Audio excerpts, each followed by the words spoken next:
Okay, well, hey neighbors, welcome to another episode in Matthew's Shed Shop.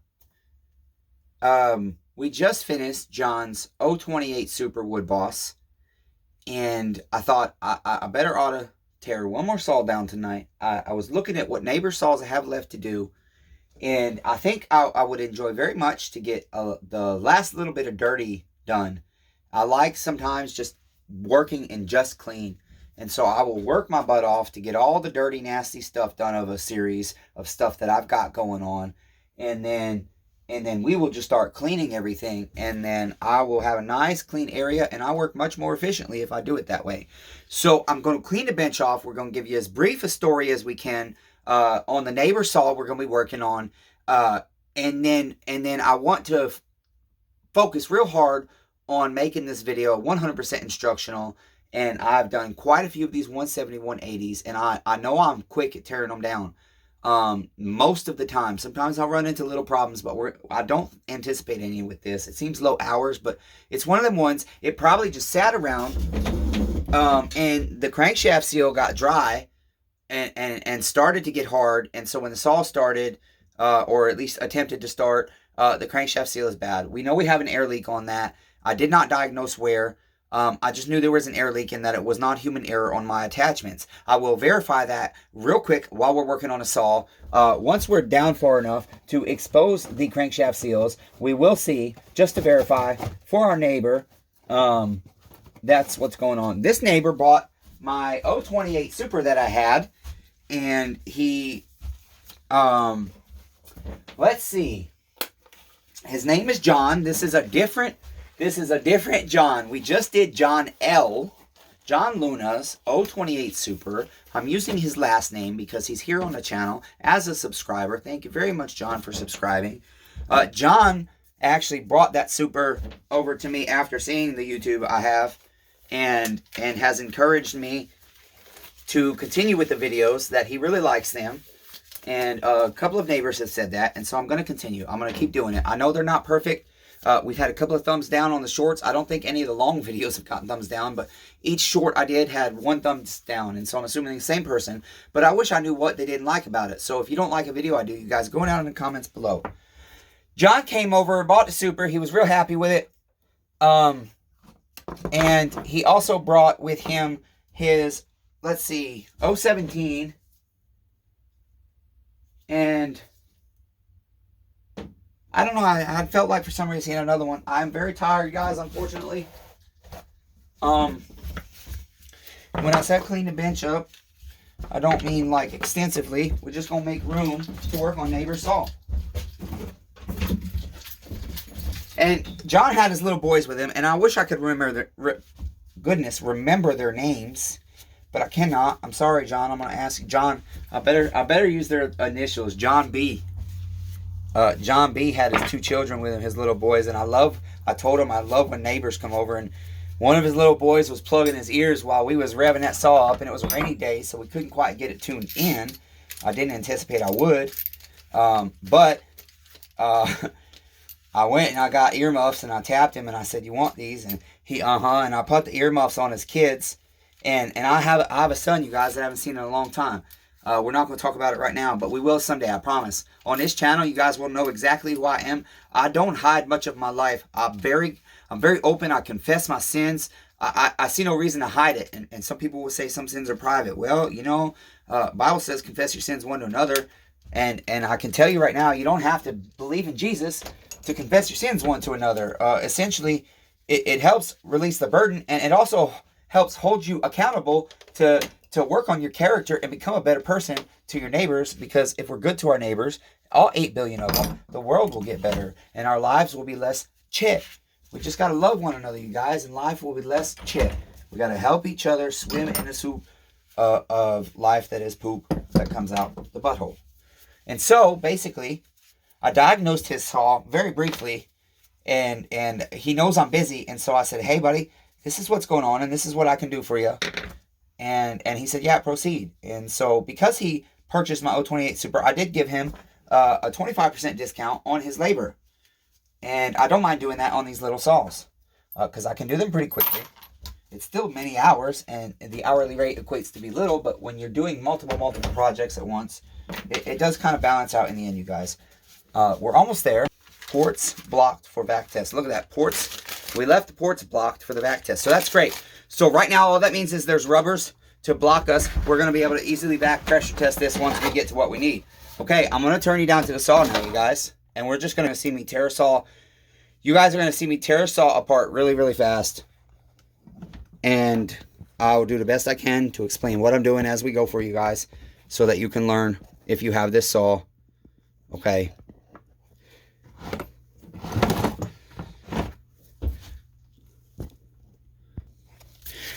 Okay, I'm going to say one final thing. John B, I will send you a link to the video, buddy. And I really hope you'll show your boys if they have any interest. And if they don't want to sit down and watch it, they're 7 and 9. I remember that. I think I remember that correctly. John B, you'll have to correct me if I'm wrong. All right, you guys, this is going to be a teardown of John B's Stihl MS170, which has sprung an air leak. And John knows if we find out that for some reason it was human error, John is not going to have to pay for whatever we're doing right now. He's only going to pay for his diagnostics or whatever fee we need to do. So I'm going to take off the 2 3/4 bar nuts. Or, I'm sorry. Yeah, bar nuts. The other part's the bar stud. I'm going to remove the sprocket / clutch cover. Depends on who you are that it's called. We'll remove the bar and chain. For now, this is the saw I'm working on. I'll hang it right in front of me. I still want to make sure you guys have a good view, but not too far away. You can, if you're watching on a phone, I've discovered, at least on my Galaxy S10, that I can very easily zoom in on YouTube. I never knew that until recently. I love it. Okay, and then some of these have a tool where you have to use your scrunch. Some of these newer 170s, this is an 017, so it doesn't. That just turns like that. His air filter is not very dirty. I think it looks OEM, and it's probably much better quality than the ones I have in shop right now are not very good. So I'm going to remove it with a tool that I just wiped off. Okay. His spark plug is already loose. We should have a rubber behind there, a rubber behind the muffler. So right now I'm going to take the air filter shroud off. And the order I'm doing this is very much has to do with, I'm not going to remove the carb or the muffler at all. I want to get as close to the crankshaft seals as I can. Next, we're going to remove the retaining clip. And by putting your scrunch in one of the little notch outs on your retaining clip here, you guys, you use your crankshaft to pry. And you just pop that off. Hold your fingers in front of it. And just pop it off. Take off the retaining washer. You remove your sprocket. You remove your needle cage bearing. And then your clutch is reverse thread. But the way I do it, I am going to come over here. I'm going to remove the two caps on the 017 170. This is a 170. I thought he had a 017. Why did I write 017 on the board? No, I didn't. I was looking at Trent's 017 right next to it. Okay, so on the 017s, 170s, 018s, 180s, except some of the very newer ones, which now do have the easy twist caps. You have, I'm sorry, the 171s, yeah, the 170s and the newer 180s. The 171, 181, you don't have to. The 170s, 180s, you have to remove both caps in order to get the recoil cover off. The recoil housing here. And so you just get those out of your tanks there. You're going to have 4 T27 screws to remove your recoil cover.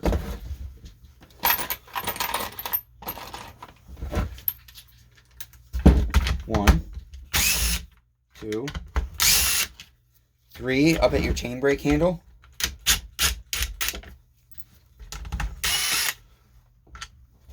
And then the 4th one is up here by an oil tank hole. Now, I did not drain this saw. I don't intend to drain this saw because the only thing I do like about this setup is that these tanks are removable and you can keep the fluids in them and dump the tanks by themselves. It's much easier than dumping a whole saw. Okay, that doesn't appear to want to come out. So now this is literally how the service manual says you guys to do it. And I still struggle sometimes, but you lift your chain brake up out of the way and it says to move your handle down, lift up this side of your recoil up off of your tank, and you kind of got to just move it all at the same time, but you have to move this handle down to be able to get that out of there, okay? And it's on AVs, so it's on rubbers. And see, you guys, I've done tons of these, and I still sometimes struggle with this part of it. So just be patient. You don't want to break nothing.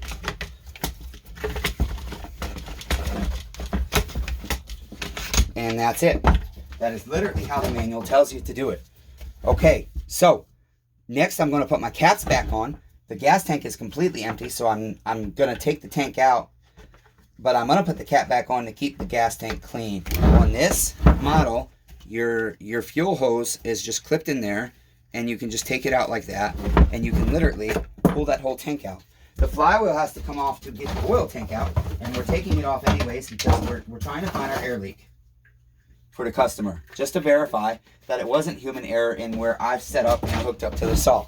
Your flywheel is a 13 mil socket, you guys, and I do it this way, the proper way. If you were to do it, by the way, a service manual says, I'll actually just go ahead and show you guys. You put a rope down here with a knot in it, okay, just like that, and then you would take a 13 mil wrench and hand turn it. I'm not doing it that way, but I'm showing you guys how it says and the proper way to do it. I always reiterate on my channel, I'm just a guy in a shed. I've never had professional training, and my neighbors know this stuff. My neighbors with their stuff here are well aware of this. I taught myself. Okay, now, there is a flywheel puller Stihl makes for this, and Holzfarmer sure knocks it off, but I never really use it on these ones, and I might struggle here a little bit because I still have not found my regular needle nose, and that's what I usually use. So hopefully I can grab it properly with these, but I will grab this, okay? I'll take my, if I don't lose it, I need a deep socket. I had it out. Where is it? Okay. There we go. Had it out for this purpose specifically. I'm literally basically trying to lift the whole saw up by the flywheel, and I'm going to take a hammer. I use a heavy one. This is a 22 ounce. And it's kind of hard to grab with these needle nose. I wish I knew where my other ones are. I just haven't really sat down and look at them or look for them. Okay, and I've got my nut, you guys. Enough up that the flywheel can come off, but not too much that I'll mess up my threads. Usually comes off on one tap on the saw this clean.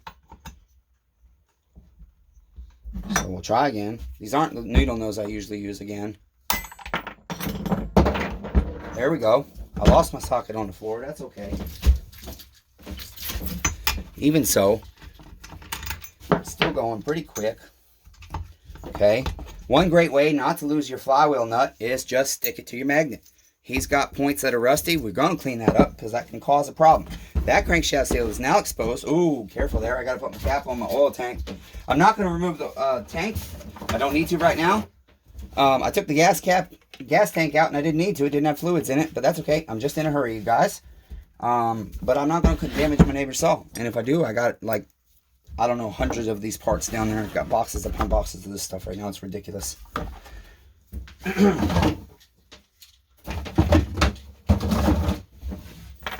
Okay. Now, oh yeah, I messed up. See? That's okay. We're going to keep rolling, you guys. I meant to take the clutch off first. I do this all the time, honestly. I just have to put my flywheel back on and snug it enough to where I'm confident. I do that because I just like it to be where it needs to be, and I use a rubber mallet for that on purpose. It's just something that makes me more comfortable that I'm not going to shear a flywheel key.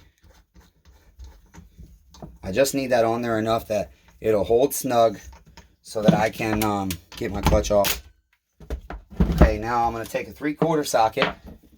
This is reverse threaded. I am going to hold this the proper way. Put your rope and use a hand wrench. Everybody does it different. I knew his would come off pretty easy. We've got, oh wait, maybe not. Wow.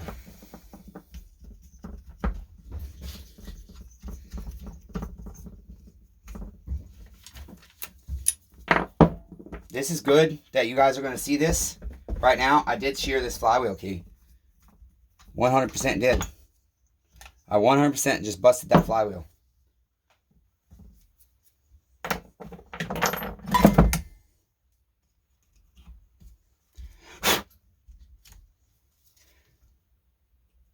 That's okay, because watch this, you guys. You know why I'm willing to do stuff this way? Especially, I'm in a hurry, because it's worth it more to me to just go like this.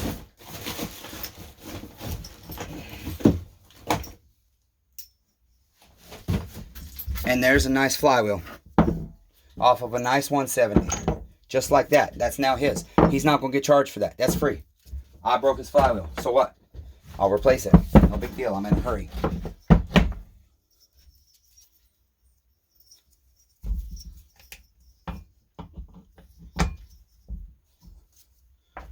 I guess I didn't tap that enough with the rubber mallet. I suppose I had thought I did. Now I'm going to just completely tighten it down just to be safe. I don't know why that happened, but it did.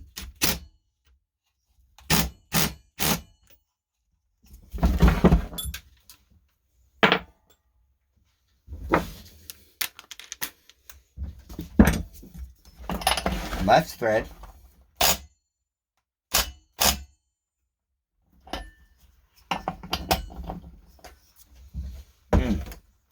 We're going to use the rope on this one. I'm struggling a little bit. Okay, guys, sorry about that. I have several saws with clutches that refuse to come off, and on this one I'm incredibly shocked. They usually come off here. It's kind of fascinating that I have so many. I've tried every technique I know right now on a plastic saw.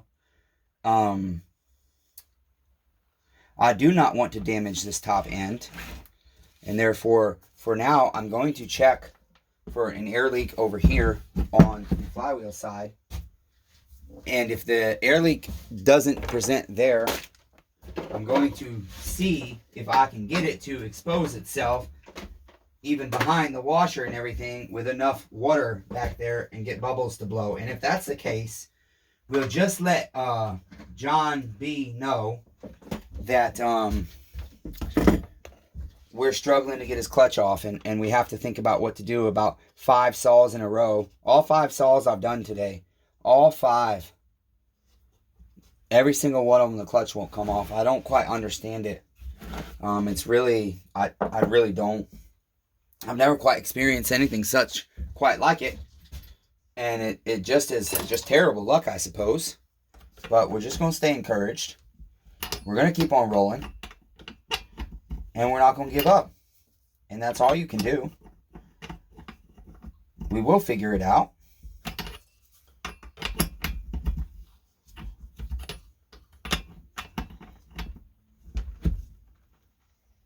This is the specialty tool from Echo that I've showed you guys in back pressure test videos. That you can use. Now I've got my rubbers to block off behind my carb and my muffler. And so basically, I'm just going to use oil because I don't have a bottle of soapy water right now. I'm going to make one if I don't present air leak on this crankshaft seal.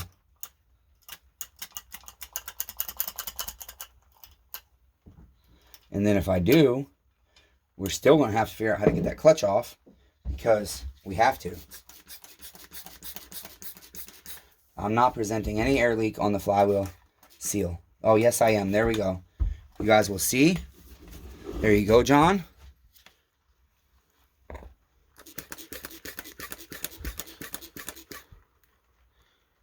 You will see. Let me get the oil up to the seal there. See the bubbles.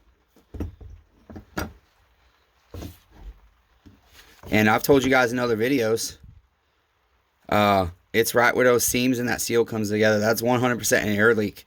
Okay? Now, here's the problem. We can't get his clutch off.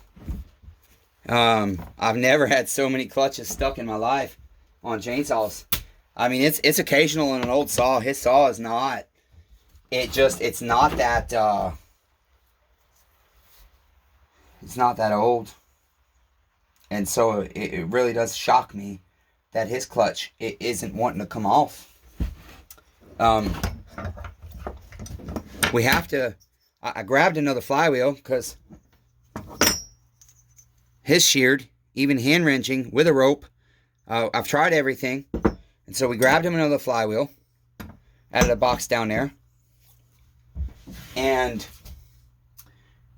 at this point, we're at a standstill on this saw, unfortunately, in aspects of fixing it.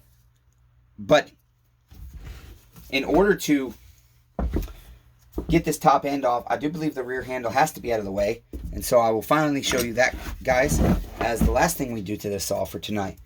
And I have to think. I honestly just have to think. I've got 5 clutches I can't get off. I have ways, but right now on this one, those ways won't work. On my old saws, the ways I'm going to use will work. But on this one, we're just going to let it soak in catalyst all night. And we're going to let it soak in prayer all night.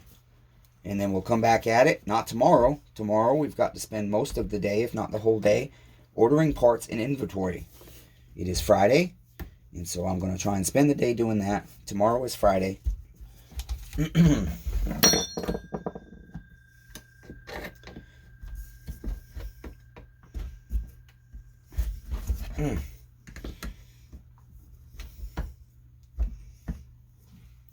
Boy. Okay. Okay then.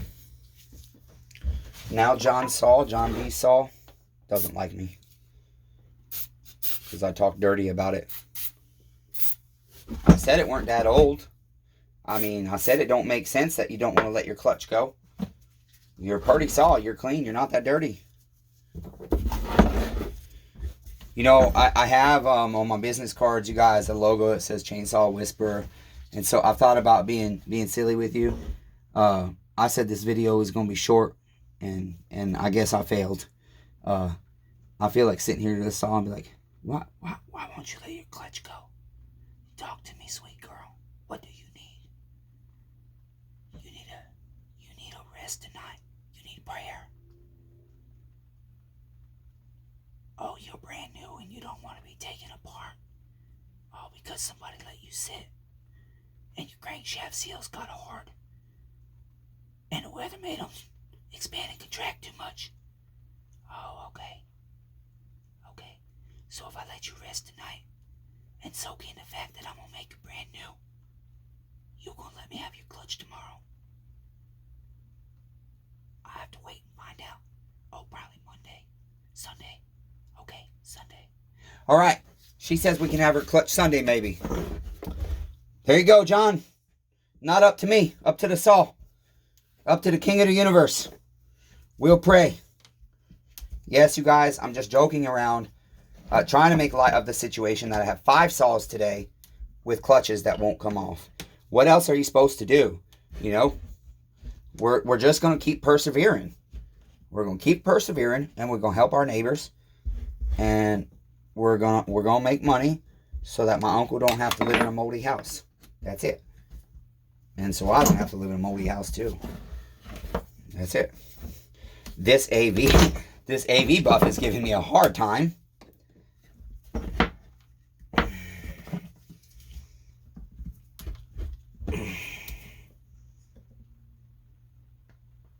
Yeah, it don't want to come out. Makes me wonder what kind of conditions this saw was stored in. The whole rubber's ripping out. There's nothing I can do. If it rips, it rips. It won't be my fault. And unfortunately, I will have to charge John for it. I hate it, but... Ow. It looks okay. They do that sometimes. It's crazy, but they do. I know I sprayed my other 2, so hopefully we got enough soaked in.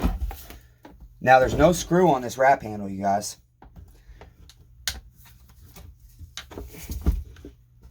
I suppose I can help shorten the video by editing out the struggle with these AV buffs and everything else.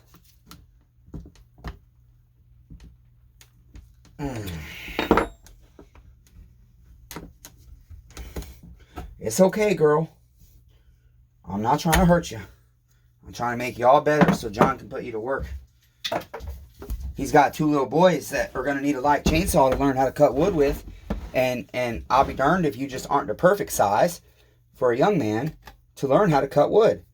The Stihl MS170, MS170, 018, MS180, if a guy like me can use it one-handed, as gimp as I am, I would think. I wish I could remember their names. That makes me so mad. His little boys are just so cute. I have little brothers. I have little sisters, lots of them. And I have a son. Okay. There's that. Now, these things are stiff. And you guys should be prepared for this, seriously. This can happen to you if you've got one of these and you're working on it. Be prepared. It ain't always easy.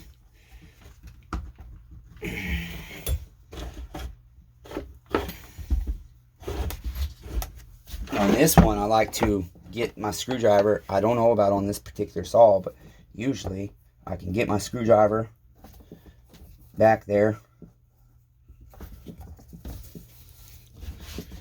Slippery, everything's slippery on this one.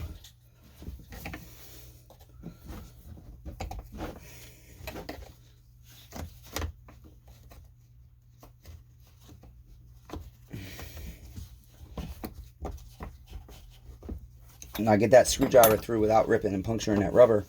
And then I bring it through just enough. If you guys can see, let's see. And I bring it through just enough to cover the rubber. Okay, and then I can pop it out pretty easily most of the time. There we go. Now we got one more to contend with. This one's not quite all the way out, but if we get this one going, this one's not so easy to do that with.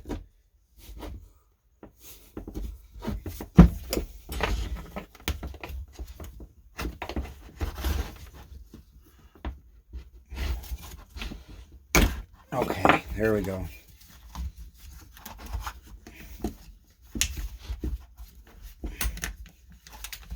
And his carbon stuff had already been unhooked. Just so you know, the throttle cable and everything has already been unhooked because of the back pressure test system. Now, that's about all I can do for now. Unfortunately, his saw will sit with the catalyst. We'll continue to spray it. But tomorrow is an unlikely day. I might try and pull it tomorrow. I don't know. By hand, with a rope. I can't use a piston stop. It will break. This thing is too hard. And we'll see what happens. We're just going to keep spraying these saws that we've got not coming off in hopes that we don't have to do any kind of torch heat or anything. I hate doing that kind of stuff. I really do. I don't mind using an impact. I don't mind when I got extra flywheels. I don't mind shearing his flywheel. You think the guy's going to care that he's going to get another flywheel that's in the exact same condition his was? No, I don't think he will. But I'm just being honest, you guys. This is the kind of stuff that can happen. And I have to eat that cost, unfortunately. His clutch won't come off. I can't tell him, hey, man, your clutch was stuck. And me using an impact, which the service manual doesn't say to do, I broke your flywheel. And because your clutch is stuck, it's still your fault, so you're going to pay for it. You guys can't do that kind of stuff. We don't do that to our neighbors. We don't. The business is out there, you guys. I'm just guy in a shed. We got to do better. We got to do better at taking care of each other. I'm serious. We got to do better. The dollar bill, the value of it is almost non-existent, and the reason for that is because we're not doing better. So that's going to be it, you guys.